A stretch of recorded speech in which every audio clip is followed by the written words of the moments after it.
Chapter 23. Can't wait to be king. What do you mean, Scar? Silas asked, not liking the sound of that. The twins lowered their voices and began to tell Silas a story. There's an old camp legend, Natasha started after making sure nobody was listening, about the ghost of a lion named Scar who used to haunt the campground. At first, some campers reported seeing the lion prowling through the Pride Lands at night. Timothy nodded and picked up the story. He had these glowing green eyes like what you described. At first, seeing him was considered a sign of good luck. Yep, campers started coming to catch a glimpse of his spirit, Natasha went on. There were even some local news stories. Mom has clippings in an old photo album I found. So, he was a good thing? Silas said. The ghostly lion had felt menacing. Only at first, Timothy said. The press brought even more campers, but then what? Silas said, feeling his heart start to thump faster. You have to tell me. The twins exchanged a knowing look. In the beginning, it was great, Natasha whispered, looking afraid. But then strange accidents and hauntings started to happen at the camp, until Scarlet locked the supposed ghost away. Boo! Silas said, jumping at Silas. Silas cringed back, then scowled. Not funny, he groused, feeling like he almost had a heart attack. Anyway, that was all before we were born, Natasha said with a wink. But ghosts aren't real, you know that. We were just messing around. It's an old camp ghost story. We use it to scare new campers, Timothy said. Like you. It worked, didn't it? Silas took that all in, but there was no mistaking now that he'd seen a ghostly lion with glowing green eyes. Even crazier, the lion had been locked away in his aunt's chest. The details seemed to match up perfectly, and he hadn't heard of the camp legend before either. For the first time since the accident, he started to believe that what he'd been experiencing wasn't simply his eyes playing tricks on him, or his overactive imagination. It actually might be real. But that meant Scar was real. His ghost did haunt the Pride Lands. And worse, Silas had unwittingly let him loose again. His aunt must have had a good reason for locking him away. Natasha mentioned accidents and hauntings affecting the camp. But what if Scar is real? Silas asked. His voice came out barely a whisper. The twins frowned. What do you mean by that? Natasha asked. Listen, it's just a silly ghost story. We tell around the campfire at night while we make s'mores. It's not real. Yeah, it was only a joke, Timothy said. Sorry, we didn't mean to scare you. Natasha nodded. Zazu going missing. He's done it before. This isn't the first time. Timothy forgets to lock his cage. Or he locks it himself, Timothy said. That bird is crazy smart. You've heard him talk, right? But he always comes back, Natasha said. Silas set his lips. Their explanations rang hollow after everything that he'd been experiencing lately. He wasn't sure how it all fit together. The rope bridge giving way, the chest and ghostly lion, the stampede, now Zazu going missing. But he was determined to find it out. Fine, but I've got something to show you, Silas said. I think it belonged to my aunt. Silas took them to the cabin. Before he opened the door, he hushed them. Everyone was probably still sleeping in. I kind of woke them up last night, he said, feeling his cheeks burning. You what? Natasha said. Why? Yeah, grown-ups hate being woken up, Timothy said. Mom needs her beauty sleep. Whatever the heck that means, Natasha said. Adults can be so crazy sometimes. Huh, you could say that again, Silas said, enjoying their easy banter and joking around. I got in big trouble, trust me. I'm lucky I still have my freedom. And my phone. The twins giggled, relating to that. It felt like, well, he finally had friends again. But then he turned more serious. But be quiet, he whispered. Trust me on this. We don't want to wake George up. George? Timothy said. Oh, you mean Gopher. That's what we call him. Timothy did an impression of his two front teeth. They all giggled, and then Silas opened the door and led them inside. Luckily, Dad wasn't on the sofa. He had probably gone to help Archie out. The master bedroom door was closed, and he could hear the whirring of the white noise machine. That meant Mom and Gopher were sleeping. Shh, he said, raising his finger to his lips. Then they crept down the hall to his little room. They hurried inside and shut the doors tight. He listened for the ambulance to wake up and start bawling his head off, but it was quiet. He breathed a sigh of relief.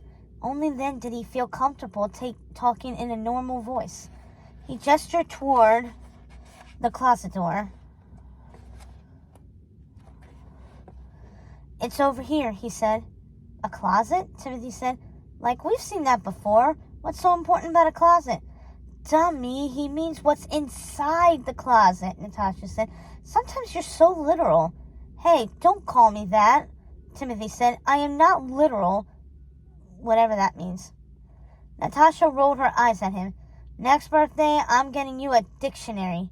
"Literally," he added with a smirk. "That means I'm actually doing it." "Very funny, ha ha," Timothy said, then whispered to Silas, "Be glad Gopher is your brother. Sisters can be so extra sometimes. You're lucky you don't have one." Natasha scowled. "Hey, I heard that. I'm standing right here." "See what I mean?" Timothy said. Silas had to take his head at their sibling antics. Despite their bickering, it was clear that they loved each other. They did nearly everything together. He wondered if when George got a little older, they would be close like that too. He harbored doubts, but he realized he'd hoped they would. That was a big step. "So, what's in the closet?" Natasha said, thrusting the door open. It creaked loudly. "Shh," Silas hissed. They all held their breath, but George didn't stir. They were safe. "Oh, cool. It's a pirate chest," Timothy said. "I wonder if it's filled with booty." "That means loot." Natasha sighed. "Pirates? Really? In the middle of the Arizona desert. There's no ocean in sight. Where would they sail their ships?" "You never know," Timothy said. "Maybe they're land pirates who sail on land." He trailed off, realizing he'd lost. "No, I think it belonged to my aunt," Silas said. "And she wasn't a pirate. As far as I know, anyway." The twins leaned over and inspected it closer. "Maybe there's a clue in the chest," Natasha said, always sharp. She ran her fingers over the drawings carved into the leather. Her fingers traced over the indentations. "Didn't you say the lion was locked away in here until you unlocked the chest and let him out?" "You're right. Silas said. "It all started with the chest." "Well, that does look like Scar," she said, pointing to the lion with eerie green eyes. The illustrations carved into the chest were so detailed and lifelike that they gave Silas the creeps. He nodded, swallowing his fear. "That's our first clue." "Do you think the story is real?" Natasha said. "About the camp spirit?" "What, you mean you think there's actually a ghost lion haunting the camp?" Timothy said, sounding jumpy. That it's not just some made-up story to spook campers?" "Well, how else do you explain the drawings?" Silas asked. "That looks just like him, right?" "Not so fast," Natasha said. "Maybe your aunt commissioned it. What?" Timothy asked. "That means she had it made specifically for her," Natasha said. "That could explain the drawings matching the old camp legend. It's a perfectly logical explanation for the similarity." "Don't you mean literal explanation?" Timothy said, making his sister roll her eyes. "You really need that dictionary ASAP." She brushed the dust from the top of the chest, revealing a message hidden there. "Beware.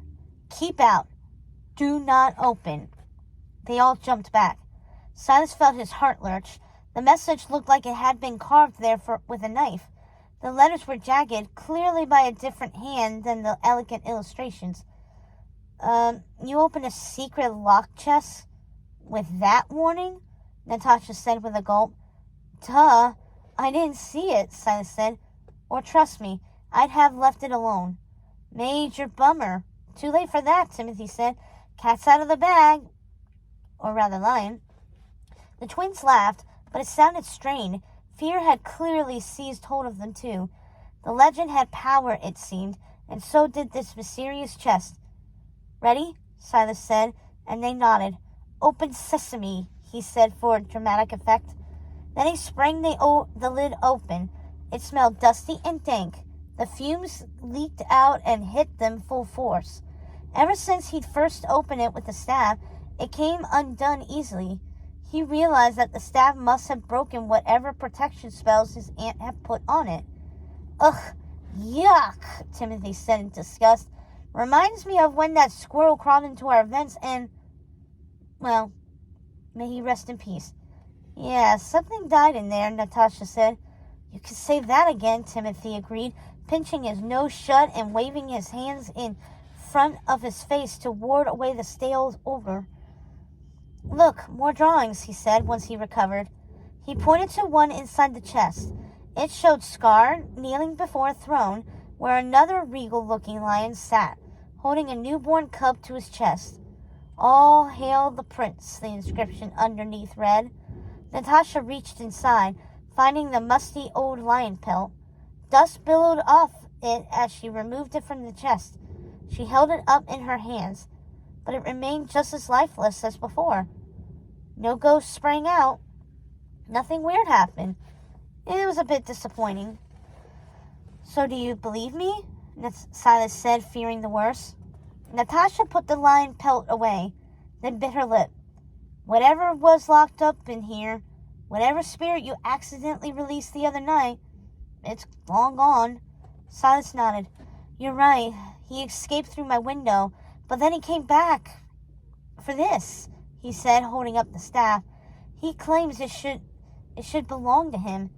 The ghost lion wants a staff? Timothy said. Wow, this gets weirder all the time. Silas felt deflated. Sorry for wasting your time. It does sound pretty, well, far-fetched. I don't blame you if you don't believe me, but Natasha cut him off. Clearly your aunt didn't want this chest open. Look at this warning message. She must have known something. What else did she know? Yeah, Timothy said with a nod. We loved her like family, and she was fun and funny and always up for a joke. But she wasn't crazy, if that's what you're thinking. There's one thing I know for sure, Natasha went on, thinking it over. If she locked something away in that chest and put that warning on it, then she did it for a good reason. They snooped around the cabin for more clues, anything that would help explain the chest and the strange happenings and the ghostly lion. Over here, Silas said, pulling a book off the shelf. It was thick and dusty and looked old. His heart skipped when he read the title, The Legend of Scar. The cover depicted two lions, one sitting on the throne while the other lurked in the shadows. The one in the darkness had glowing green eyes, just like the ghost. He showed it to the twins, who also looked a bit spooked. They all settled into the sofa, which had become his father's resting spot, to read it. Silas sank down in the groove worn from his father and felt a strange comfort.